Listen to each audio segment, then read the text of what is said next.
भारती द्विवेदी, आप देख रहे हैं सिंगरौली टुडे न्यूज। आइए देखते हैं देश दुनिया की तमाम बड़ी खबरें। सिंगरौली जिले के मोरवा वार्ड क्रमांक 10 मेढ़ौली को एनसीएल जयंत एवं दुधी चूहा परियोजना द्वारा 2008-9 में भू अर्जन किया गया, जिसका मुआवजा का वितरण अभी तक नहीं किया गया है, जिसे लेकर आए दिन आंदोलन होते रहते हैं। इस संबंध में जब मीडिया कर्मी द्वारा सिंगरौली विधायक राम लल्लू वैश्य से सवाल पूछा गया तो उन्होंने पिछली केंद्र की मनमोहन सरकार पर आरोप लगाते हुए कहा कि केंद्र की मनमोहन सरकार ने 2013 में सीबी एक्ट जैसे 13 कानून को समाहित कर भू अधिग्रहण प्रतिकर अधिनियम 2013 लॉ एक्ट का एक कानून बना दिया, जो कि जनहित में नहीं है। विधायक राम लल्लू वैश्य ने कहा कि यदि सीबी एक्ट होता तो भू अर्जन के 1 वर्ष के अंदर 9% ब्याज एवं 1 वर्ष अधिक होने पर 15% ब्याज का प्रावधान था।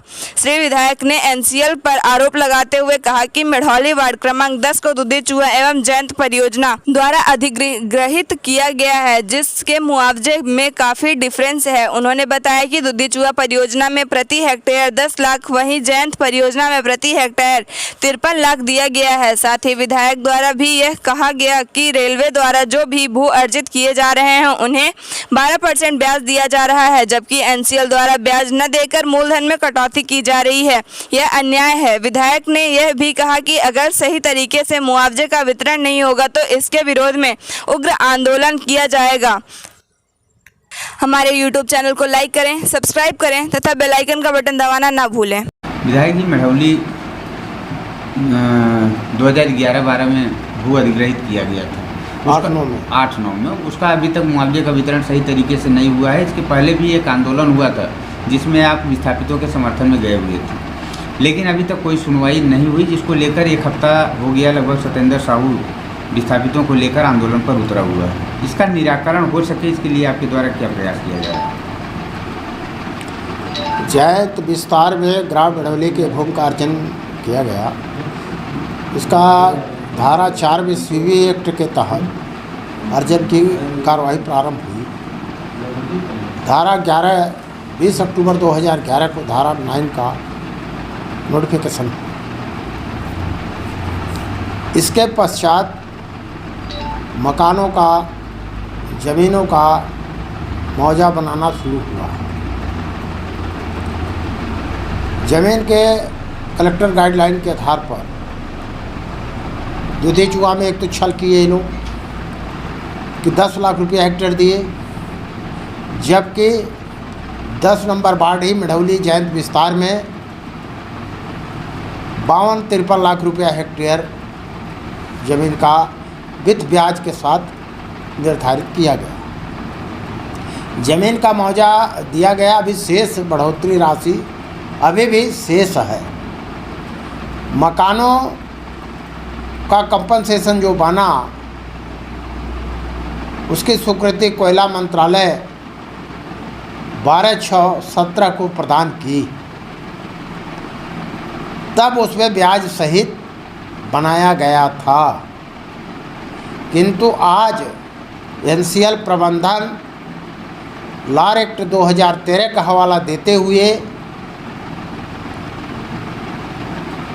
मूल रूप से उसका कहना है कि ब्याज मकानों पर दे नहीं है। जो मकान अधिग्रहित है उसके मुआवजा बने हैं, उस पर कोई भी आपको ब्याज नहीं दिया जाएगा। लेकिन इस तरह से मकान गिरा देने के बाद घर से व्यक्ति बाहर चला जाए, यह दमनकारी नीति बनाकर मुआवजा देना शुरू किया। विधायक जी, 19% कटौती की जा रही है, उस संबंध में क्या कहेंगे? 19% नहीं कटौती की जा रही है, 100% कटौती की जा रही है। जो सोलोसिया में ब्याज था वो बिल्कुल नहीं दे रहे हैं, जबकि सीबी एक्ट में आज जमीन का अर्जन किया गया। सीबी एक्ट में सारे प्रावधान हैं, किंतु किसानों के साथ यह लॉ एक्ट जो भारत सरकार ने बनाया, इसमें छल किया जा रहा है। या तो अधिकारी उसको छल करने में लगे हुए हैं कि किसानों का इसका कोई ब्याज नहीं मिलेगा, सोलोसियम नहीं मिलेगा, सिर्फ मूल राशि दी जाएगी, उसमें भी 19% कट मूल में भी काटी जा रही है। विधायक जी, यहाँ के विस्थापितों को न्याय मिल सके, इसके लिए आपके द्वारा? इसके लिए हम लोग ने आंदोलन किया। मैं भी विस्थापित हूँ। सुनिए, मेरा घर गया, ज़मीन गया। मूलतः मैं एक विधायक होने के नाते जहाँ मेरी जन्मभूमि थी वहाँ से मैंने घर सहित उजड़ा। यहाँ आके जो ज़मीन हमारी बची हुई थी वहाँ घर बना के रह रहा हूँ। इसे भी अर्जेंट सीबी एक्ट में किया जा रहा है, जिसका धारा 4 हो चुका है। मैं ये भारत सरकार से जानना चाहता हूँ, कोयला मंत्रालय, कि लार एक्ट बना क्यों? जब अर्जेंट सीबी एक्ट में ही होगा तो लार एक्ट में मुआवजा देने के लिए आया, उसमें भी 100% कटौती मकानों पर। ये किस तरह का धारा है, किस तरह का एक कानून है कि जो दमनकारी है? अब आप देखिए, राष्ट्रीय राजमार्ग के लिए अधिनियम 1956 उसका अर्जन होगा, तो ये लार एक्ट के क्या मतलब हुआ? सीबी एक्ट में संशोधन हो जाए उसके लिए कोई प्रावधान नहीं है। क्या सरकार बैठ के उन अंग्रेज़ों के कानून और उस जमाने के एक डिक्टेटरशिप कानून को आज बनाने की क्या आवश्यकता है? या बनाते हैं तो जनता के हित में बनाएं। ये मैं कहना चाहता हूँ। केंद्र सरकार लार एक्ट के आधार पर ज़मीन का अधिग्रहण कराए, चाहे वो कोयलाधारित क्षेत्र हो, चाहे सड़क निर्माण हो, चाहे राष्ट्रीय राजमार्ग हो, चाहे जो भी अर्जन हो, वो लार एक्ट के तहत हो। तब तो मैं मानूंगा कि यह संशोधन बिल अच्छा है और 2013 के तहत भूमि का अर्जन करे और उसमें किसानों को भरपूर उसके हित का संरक्षण हो और उसको मुआवजा मिले।